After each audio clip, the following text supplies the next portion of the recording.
Hi Maxine, I'm going to make you this cooking video. You can cook along with me in real time if you want, because I'm just about to start the dish. And as I described to you, it's a salmon dish. Here's what you're gonna need. Uh, this is my fun beverage because I want to drink some orange juice while I cook. You can choose your own drink. Okay, so basically here's what I have. I have some cherry tomatoes, some lettuce. This is for a salad that I think you might want to have with the dish. That's an avocado. That's an onion. Disregard. Mayonnaise. There's some olive oil over there. And of course the salmon and a lemon. There's also some garlic. The salmon that you're going to be able to find in Seattle will be way better than the salmon that I found here in New York, I'm sure. But this is a recipe for anyone with any level of salmon because it's so good that it just makes the salmon taste good no matter what, no matter where it came from. This is farm raised in Canada, for example. Not exactly a mark of quality, but we're gonna roll with it. So the main thing you're gonna need for this operation is your casty. It's a cast iron pan, basic, 12, 16-inch cast iron pan. This is gonna where most of the cooking goes down. So I've got an oven right here, and the oven is obviously where a lot of things are gonna happen. So as I'm prepping, I wanna preheat the oven to, let's say 420, just to be dramatic. But you could go anywhere between like 400 and 425. So I'm gonna go with 420 and you should too. This is where, as I said, a lot of the cooking is going to occur. You wanna have a pan that you can put into the oven. That's why it's a cast iron that's necessary. If you don't have a cast iron, then I don't think you should watch this video because it's not for you, a gatekeep. Alright, so let's prep. The first thing I'm going to do is prep the fishy because she's the star of the show. I'm going to just start, I don't know if this is actually a normal thing that people do, but I like to do it because it makes me feel like I'm connecting with the fish, to be honest. And giving it a little bit of a release because as you can see, it's stuck in plastic and styrofoam. This is probably not where it came from. So I grabbed the poisson, as we say in Francais. We've got the skin on still. Give it a smell. It smells fine. And then I like to put some water on the fish. Why? Because I think it reminds the fish of what it was like to be in the sea. And gives it a memory, a sensory memory of time in the water, which makes it taste better, I think. I can taste the difference, so I like to just give it a nice soak, a nice little rinse. And I don't know, this probably rinses off any creepy stuff. I don't know what would be on it, but she's rinsed. Now we're gonna go back to the cooking station. Alright, so take my fishy, plop her down. Let's look at what else we got. You know, you can use any mix of vegetables you want, but I'm gonna use an onion and the little cherry tomatoes. I think that will be enough, but I'm gonna go a little crazy with them. So, I like to use this kind of knife, like a steak knife, to cut the cherry tomatoes, because I feel like it has a good bite to it, obviously, and it just slices through them really easily. And another thing is that there's some other reason why I like to use these to cut tomatoes. The little bit of serration and the fact that the knife is sort of small and the tomatoes are sort of very small, it makes me feel like they go well together. This is really what goes on in my brain as a cook. It's not really logic based, it's more based on feeling. And with that in mind, I'm not using a recipe because this is all based entirely on vibes. what I like to do as a chef de cuisine. I've been cooking for a while. I started cooking as a teenager when I converted to being a vegetarian, and no one in my family knew how to cook vegetarian food. I'm not a vegetarian anymore, because I feel like I kind of exhausted the genre, and I was like, I want to, as an adult, learn how to cook meat. And my favorite meat to cook is fish. It's so good. And as a child of the Pacific Northwest, you understand, it's kind of important to have fish in your life. Like, if you're not eating fish, who are you? What are you thinking? So I have just peeled the whole entire white onion. How much of it do I want to use in this case? I'm going to use half of it, let's say. Let's just use half. I like to cut my onion in half like this. And then, I don't know if you can see this. I'm sure you know how to cut an onion, but however, I'm just going to go thin little strips horizontally. And I'm still using the little knife because, honestly, I spent like a summer in Catalonia, and we were cooking for like a group of maybe 10 or 15 people at all times, and there was literally only one serrated steak knife to do all the cutting of everything, and it worked, and I was like, wow, this is all you need. So then I'm going to keep it like this. I'm not going to cut anything in between because I think that it's nice to have sort of long strips. These are going to sort of caramelize in your pan. So I'm mixing them together, mingling them with the tomatoes. Like, hey, get to know each other. You're tomatoes, I'm onions. Hello, welcome. We're gonna do something wonderful. I'm going in here because this is where my spices are. I'm gonna choose some spices for this meal. I'm not gonna choose garlic powder because we're gonna go with the garlic raw that I have already. No cumin tonight. Let's just go with the classic herbe de Provence. Herbe de Provence. That's a mixture of rosemary, savory, thyme, basil, tarragon, and even a little lavender flowers. And then I'm going to choose a little paprika because I like a tiny bit of an allusion to spice. You'll see most of my seasoning is done with a lemon. We'll get to that later. Get your gar-gar. Get your gar-gar binks. My gar-gar binks is in a weird sack. Okay. I don't know. I'm sure I got it because it was a good deal. But is it a good deal? That's literally mold. It's like powdered mold. Okay. And even if one of your gar-gars is molding, like, it doesn't mean that they're all messed up. It literally doesn't mean that they're all messed up. This one's fine. I'm gonna use this one because each individual garlic clove is really a world unto itself. Like, it has a wrapping, it has a casing.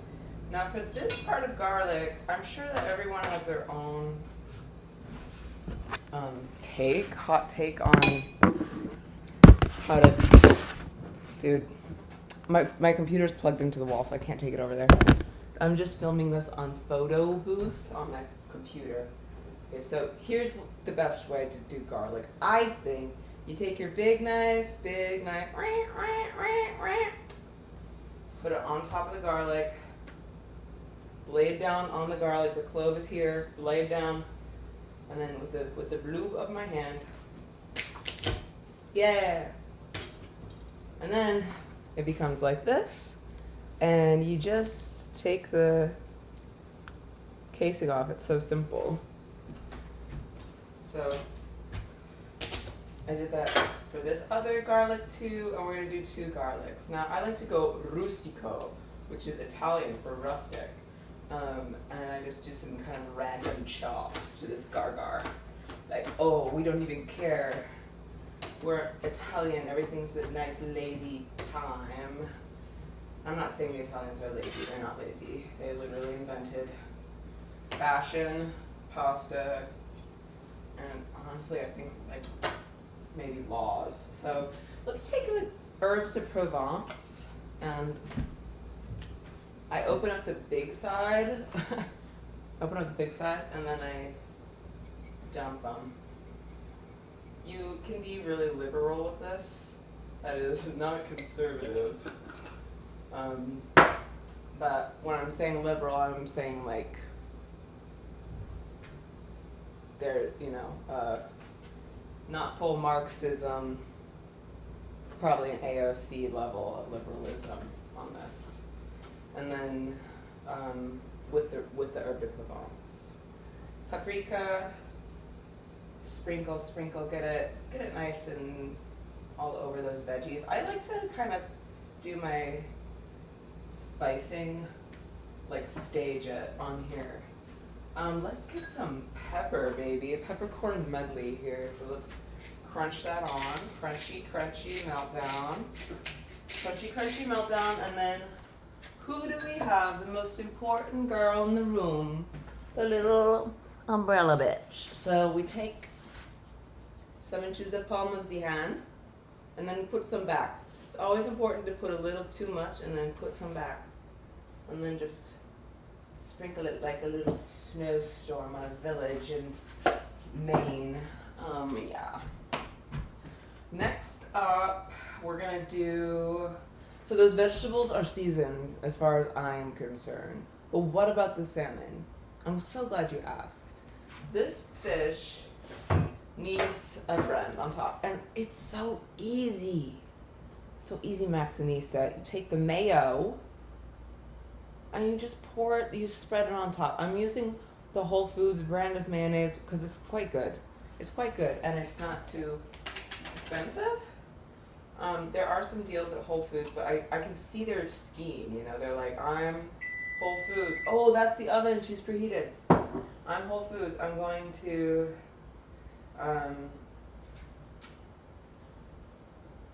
make all these smaller brands happy because you're being sold at Whole Foods. But then the Whole Foods brand is like, I'm going to create an alternative to the small vendors' product and sell it for like 30 cents less, right next to it on the shelf. And then over time, that small brand is like, we can't function because you're outselling us with your own dang product, Goodwill. Or not Goodwill. What if Goodwill did that? No, okay, yeah, I mean, Whole Foods. And Whole Foods like, what do you mean? It's just laissez-faire capitalism and a free market. And then small brands like, God damn it, I wish we had never sold at Whole Foods and we were just a specialty brand in our hometown of Colorado Springs or whatever. Okay, I'm putting some peppo on the samo. And so the mayonnaise is just spread on top of the fish. It's nothing crazy. It is literally just like, it's like a sheet mask on top of the salmon. Now, I think in order to go on to the next step, I'm going to need to take a sip of my OJ. I love orange juice. Okay, so let's go into the pot. Sorry, the cast iron pan. I'm gonna just put the heat on medium high. Heat that flame on medium high. La, la, la, la. What do we do next? We oil that pan. I'm taking some OVO, pouring it directly in the middle. You can be like very moderate. You can be very Barack Obama with that oiling. Who am I kidding? He loved oil. That's something about Barack Obama that we forget. He was signing oil pipelines left and right. Let's plop the vegetables in. So I've got my salmon, I've got my vegetables. This is heating up. Be careful to not burn your hand. And we just make sure that that oil is spread all over. And then, you know what to do. Put the vegetables in. Put the vegetables in. Put the vegetables in, Maxine. Wow! Wow! all their nice spices. Okay. Okay. And let's take maybe. It really doesn't matter what you use. I don't care, and it won't affect your cooking if you use something that's like not that I'm not using. It literally won't, except the cast iron pan. I think that that's a must. And if you don't have one in your life, or you're afraid, like I know that you're not afraid. You're probably like, shut up, bitch. I have 8 cast iron pans right in here. I cuddle my cast iron pan while I sleep. Okay, so what I'm doing, let's see if I can show you from above. What I'm doing is I don't need to cook these very long. What I'm actually focused on is creating a salmon-sized hole in the bottom of the pan. Because this is where our little poisson, that's French for fish, is going to land. So imagine if you're watching from above. Okay, let me use my hands. I use my hands a lot. Sue me. I got my poisson. I see the hole. I put the fish in the hole. Skin down. And then quickly wash those hands because gross. I just touched a fish. Ah! Back to the lab. This is called a lemon. It's part of the citrus family. Cut her in half. That's half a lemon cut in half with the mayonnaise covered knife. Take this. Put it upon thy stop. Let it go. Lemon. Okay. And then you stick the lemon in here, and you stick the lemon in here. I'm literally just putting the slices right in there. And yeah, I don't know. So probably like, what? 1 minute has passed, maybe 2 minutes has passed since I put the salmon in. I'm going to do 2 more minutes for a total of 4 minutes of salmon directly sizzling on the bottom of, in the cast iron pan with the flame going up to it to heat it, because I think that that's all it really takes for the crispiness to get established, for the relationship of the heat and the fish to really coalesce. But in a second, I'm going to put it in the oven. That's right. So we've preheated our oven to what? That's right, 420 degrees, or a number of your choosing, in the early 400s family. Yep. Yes. Okay, now we're just waiting. So what can we do while we wait? I can tell you a joke. What did little canister of beans say to the baseball player?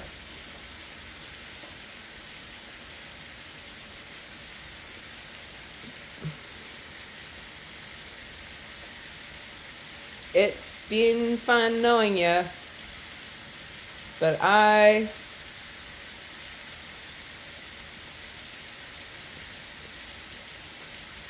pintoed the truck to Fava City, where Garbanzo Jones meets Mrs. Lima, and Mrs. Lima battles Harry Covert for $1,000. All right, so that's about time. 7, 6, 5, 4, 3, 2, 1. She's out of there. Okay, so making sure that we're still at 420. And the salmon's starting to smell good.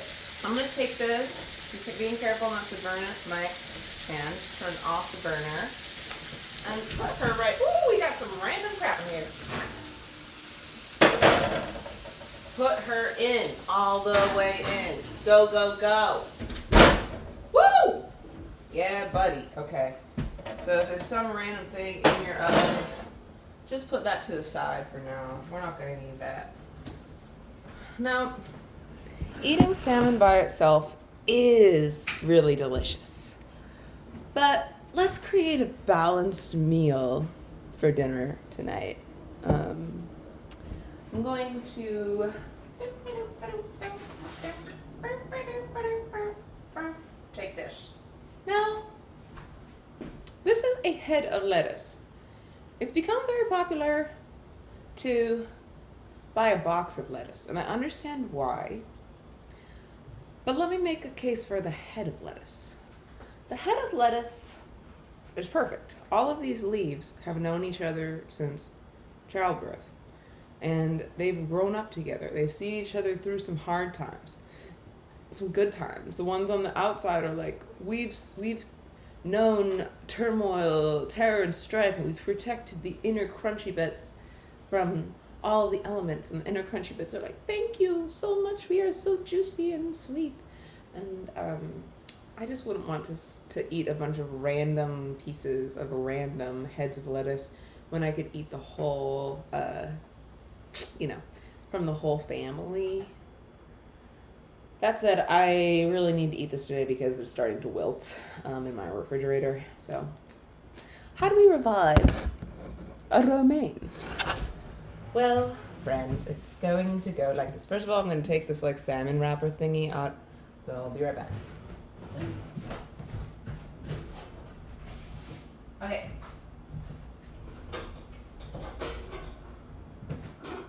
I'm lucky and I live in a house with a salad spinner. You can use a regular colander if you want, but I have a salad spinner, I'm going to use it. Alright, so I'm going to wash out this sink from any salmon residue. I was trying to research Robin Williams, the origin of Robin Williams's manner of speaking, not his accent, but literally just his speaking voice, because it's so unusual and very unique and clearly not tied to where he grew up, which was Chicago. But yeah, so I'm gonna pull off like the leaves that look a little dreary, wilted. Bye guys. Thank you. Talk to your salad. Just see if there's any more parts and particles that look like they've seen better days. But most of it is gonna be okay because we're gonna revive it. So I've got the inner thingy of the salad spinner, and I'm gonna take the pieces of lettuce and plop them in, baby. Plop them in. Yeah, so it's unclear. I was on like linguistics Reddit. It's unclear if there's any real knowledge of people on his accent, his way of speaking, his manner of speaking. But it's possible that he developed an accent of his choice when he was studying at Juilliard, because he was like good enough to study at Juilliard, and this is just a rinse. And then they even actually had him leave Juilliard early because his teachers were like, there's nothing more we can teach you, you're too good. You're done, Robin. But I imagine that Robin Williams was studying some serious like Shakespearean stuff, some serious like diction stuff, whatever you do at Juilliard, and was like, all right, I have actually developed my own personal style and manner of speaking. And the other thing about this that I'm thinking about underneath is, what do you make of accents that people pick up along the way? Like, I'm talking, you're a girl from the Northwest. Hello.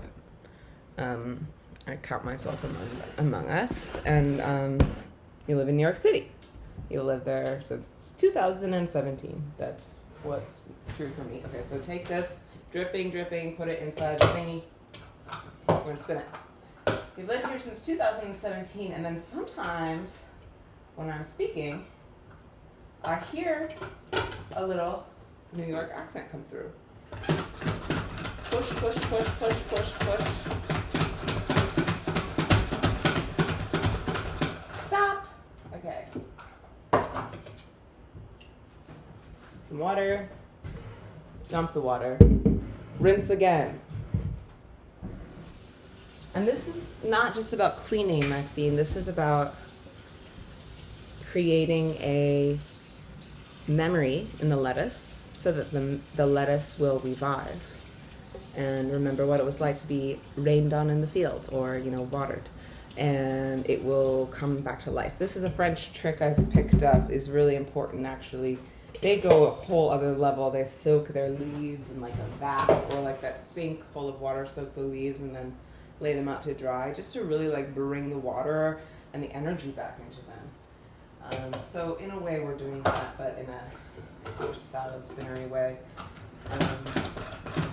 So every once in a while I'll be talking and a little New York accent moment will happen. It will come through, and of course I'm not going to be able to do it right now as I was talking unless I'm already doing it, and I'm not aware of it. Oh, maybe that was it. Not aware of it. Like, I don't know. There's just like these little moments in my speech I recognize that sound as though I'm picking up a little bit on the New York accent of the place that I live. And of course, I think that's normal, because if you're living somewhere and they have a very particular speech pattern, of course you're going to pick it up.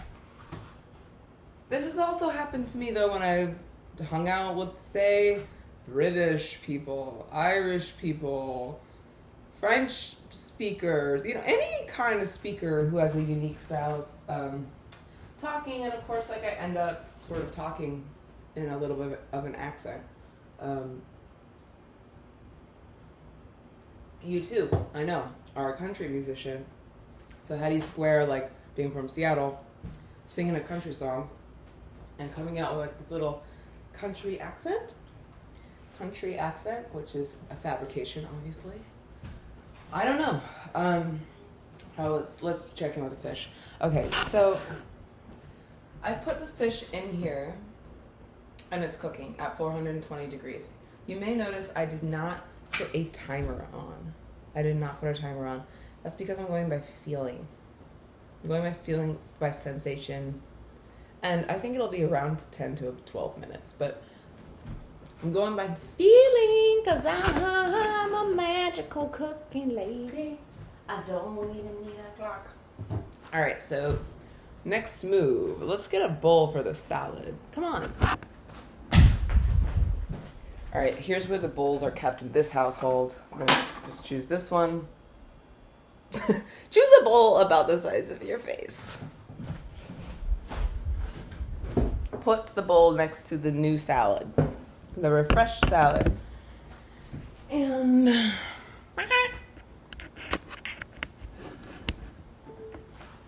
now I'm going to make a little salad dressing inside of here, okay? So first things first, I got my olive oil. Put it in. I don't know how much. Maybe a tablespoon and a half. Get your lemon. That's right, I have half of a lemon already used, and this is the second lemon that's coming into the picture. Well, let's wash. This was foolish. Okay.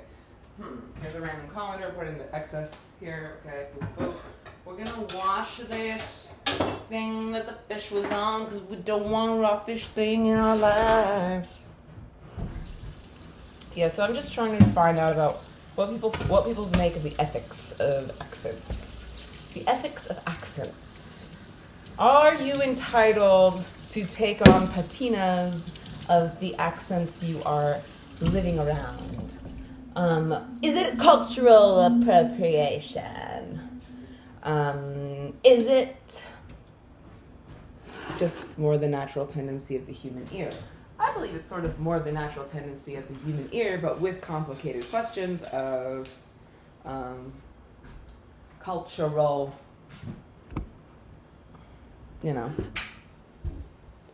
ownership, cultural. What they called it in France was immaterial patrimony. Immaterial patrimony.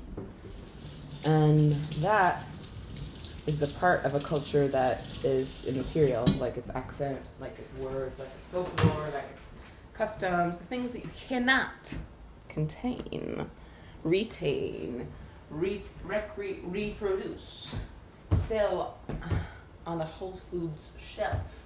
I'm gonna slice this bad boy in half, okay? So here's the proper way to slice a lemon, I think, for the lemon juice squeezer thingy. Well, first of all, I didn't even say that we needed one of those, so if you don't have one, please don't be sad.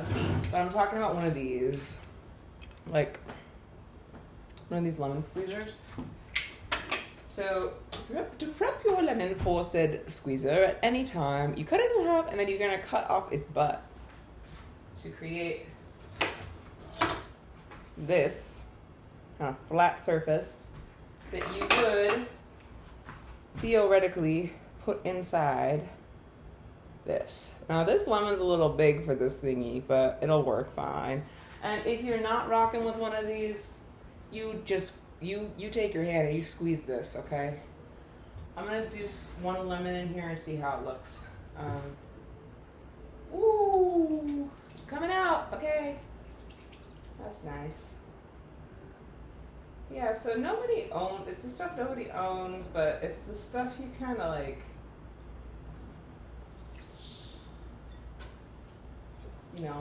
are born with. But it's also the stuff, if you live in a place for a while, you sort of pick up on, like habits. Like white people who live in Hawaii and say aloha. I don't know. Okay. So I'm rocking with this. I don't know how are you gonna see this? It's like it's lemon and olive oil in a thing, and it looks like there's about half and half. So great. Here's what I've been doing lately for my salad dressing.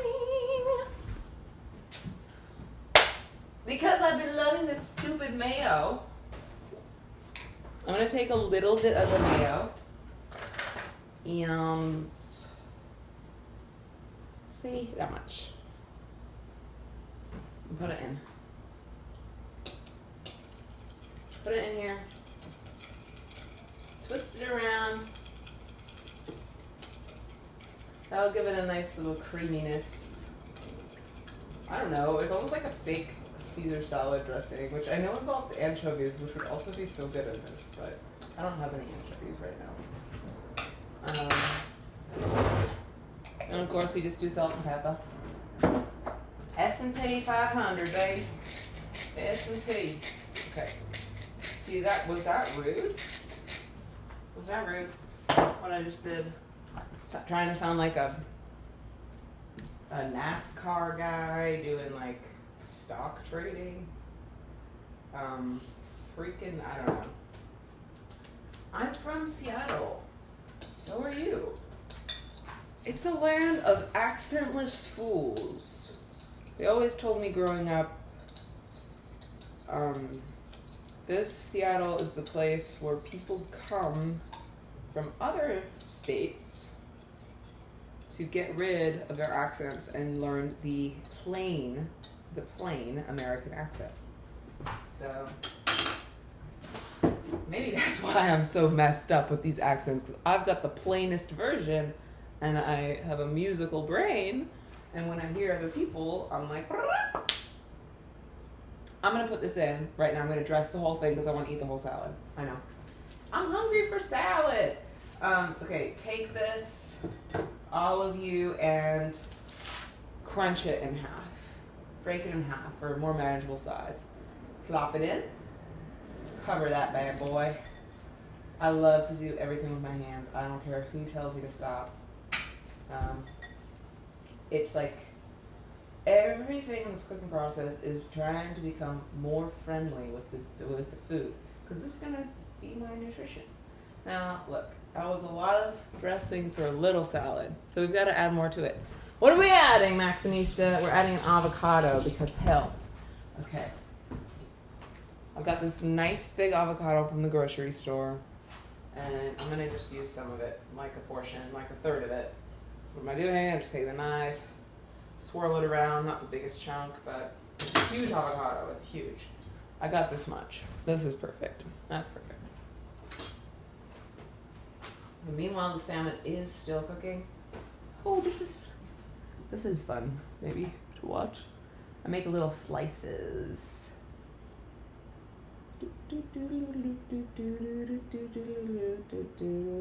Not cutting my hand off. Just slicing the avocado so that I can take my spoon-o,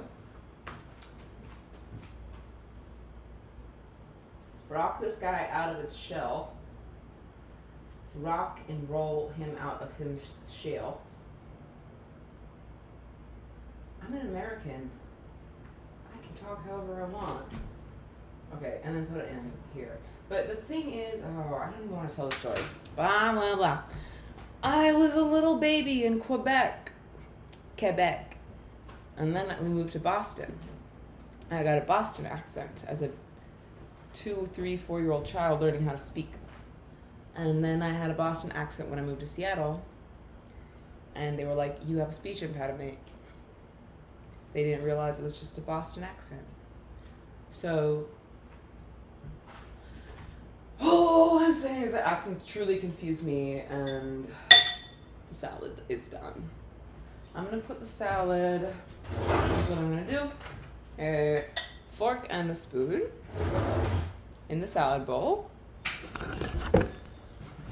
Put it on my table, because we're civilized. We eat at the table. I mean, you can do whatever you want. But I know you're going through the healing process. How are you?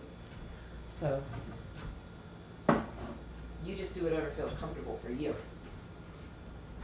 These are refrigerated items. I'm going to put them back in my fridge. This is a good time to clean up. If you're in the process now and you've gotten to the place where you're like, ooh, I'm just waiting for my salmon to cook. This is a good time to put things away. And this meal we're making will last you a good couple days, I think. Maybe actually just like 2 meals, so maybe you could eat it all in one day. You could eat it all in one meal. Wow, Jiminy Christmas, it had me do a new video. Great. Or I just randomly pressed on the button, it stopped, I'm good now. Look, so I'm putting away the food in my refrigerator. Take a little breather. Take a moment to drink some of your special fun drink.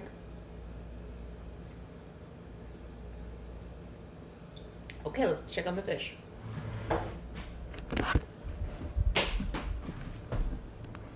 All right, I'm going in. Ooh!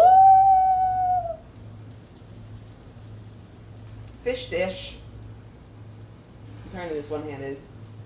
Okay, so just take it out, even if you don't know if it's done or not, take it out. Oh my God, I'm actually not strong enough to do, oh I am, I did it, that was hard. It's heavy, and I'm not that strong. Okay, so, let's check things out. Stranglehold on the computer. I like to move around the vegetables at this point because it kind of helps me help them feel like they're not getting just crispy burnt, stuck on the edge. This is probably looking terrible. Can you even see this? Freaking heck. Then how do I know when it's done? I mean, I don't even know how I know when it's done. How do I know when it's done? I'm just poking at it. It feels done. A Northwest girlies just know. We just know when it's time to take the salmon out. So that's what I did, and I'm proud of it. Okay. I'm gonna take these little things. They're called like trivets, made of cork. Oh, I only need one. Okay. I'm gonna need one. All of you guys can come back over here. I'll clean this up after I eat. I like to clean after I eat. I don't like to keep things like too messy. I'm an adult now, so I do the dishes. Okay. That's our meal, baby. That's what I'm talking about. It's really good. It's really good. This would be like really good for any day. Spring, summer, fall, winter. As you can see, the I don't know if you can see this, but it's sort of, the mayonnaise sort of forms like a crisp layer. It sort of looks like cheese, but it's not cheese. Okay. So let's make the plate. Let's make the plate. First, get a plate.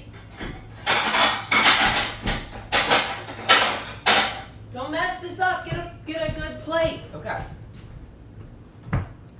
Got my plate. Next, I'm gonna cut the salmon about in half.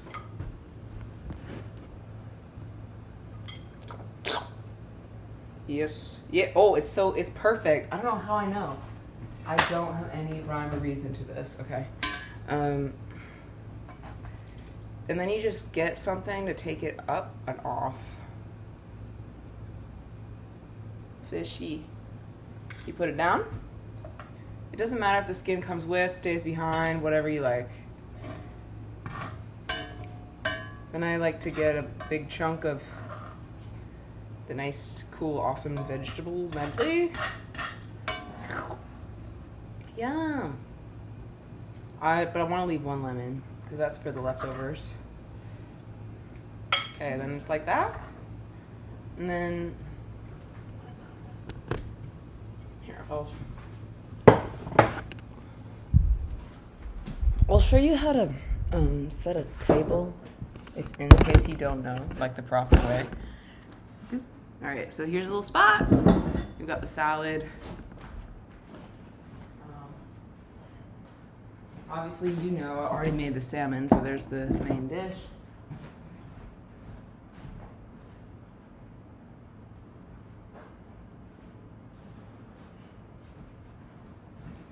I'm going to be putting a little napkin right here, and I'm going to put some water in here to actually dilute the OJ and just make it orange-ish flavored water. I know, kind of gross.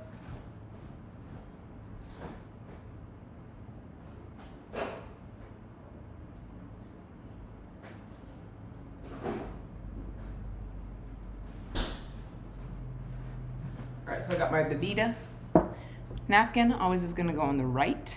Cup, also on the right.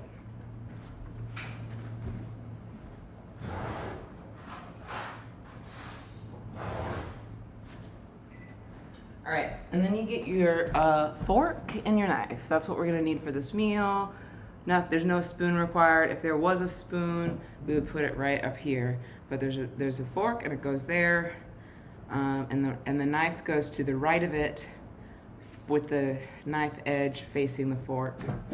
I don't know, I just learned that in like working at a restaurant. Okay. Woo! It's more fun to make dinner, you know, with a friend, sort of with a friend. I'm gonna put some salad on my plate too, to make it just perfect. I mean, if this really was France, I would be eating some salad first and then I would eat the entree, but it's America. It's NYC, baby, we don't care. So, yep. I'm gonna take some of my salad. Yummy.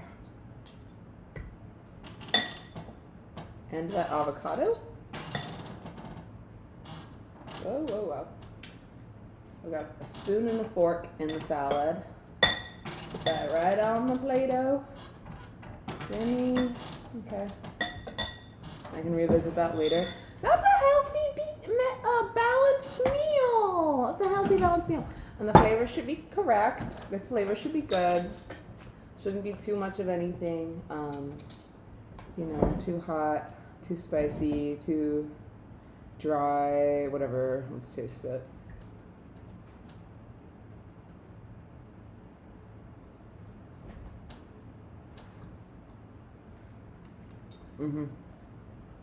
No, I'm not even kidding. I'm not kidding for the video or something. It's really good. It's really good. It's just perfect.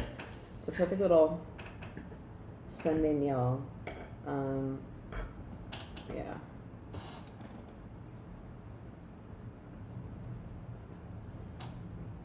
The salad dressing is good. It's tangy, but it's also like well-rounded because of the olive oil.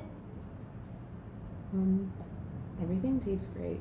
Just make sure if your oven's been on, you turn it off. And have a good day.